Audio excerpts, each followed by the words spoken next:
بسم اللہ الرحمن الرحیم۔ شروع اللہ کے نام سے جو بڑا مہربان نہایت رحم کرنے والا ہے۔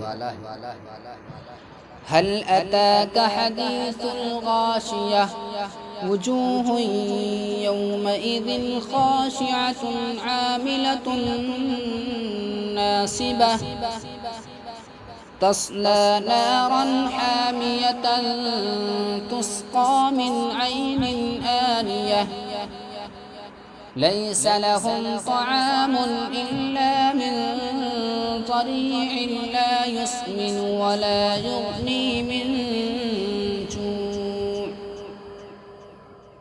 کہ آپ کے پاس کچھ اس چھپا لینے والی کی بات پہنچی کہ جس دن بہت سے چہرے ذلیل ہوں، عمل کرنے والے مشقت اٹھانے والے گریں گے دہکتی ہوئی آگ کے اندر،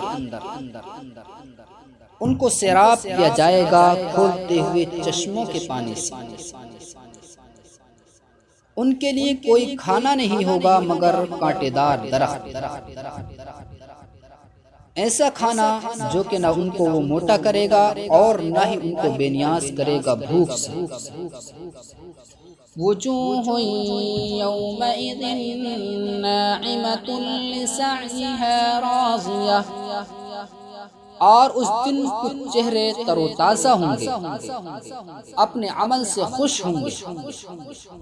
فی جنت عالیۃ لا تسمع فیہا لاغیہ فیہا عین جاریہ فیہا سرر مرفوعۃ وأکواب موضوعہ ونمارق مصفوفۃ وزرابی مبثوثہ۔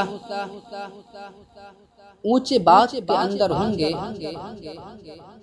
اس کے اندر کوئی بیہودہ بات نہیں سنیں گے۔ اس باغ کے اندر بہتی ہوئی ایک نہر ہے، ایک چشمہ ہے۔ اس باغ کے اندر اونچے اونچے بچھے ہوئے بیڈ ہیں، اور پانی کے برتن پانی کی جگہ پر موجود ہیں، اور غالیچے ہیں برابر بچھے ہوئے، اور جگہ جگہ پھیلے ہوئے گدے ہیں۔ افلا ينظرون الى الابل كيف خلقت والى السماء كيف رفعت والى الجبال كيف نصبت والى الارض كيف سطحت۔ کیا وہ اونٹ کی جانب نہیں دیکھتے کہ اس کو کیسے پیدا کیا گیا، اور آسمان کی جانب کہ اس کو کیسے بلند کیا گیا، اور پہاڑوں کی جانب کہ ان کو کیسے نصب کیا گیا، اور زمین کی جانب کہ کیسے اس کو بچھایا گیا۔ فَذَكِّرْ إِنَّمَا أَنْتَ مُذَكِّرٌ لست عليهم بمسيطر إلا من تولى وكفر فيعذبه الله العذاب الأكبر۔ تو آپ سمجھائیے، بے شک ہم نے آپ کو سمجھانے والا بنا کر بھیجا ہے، آپ کو ان پر داروغہ بنا کر نہیں بھیجا، مگر یہ کہ وہ شخص جس نے منہ موڑا اور انکار کیا تو پروردگار اس کو بڑے عذاب کے اندر داخل کریں گے۔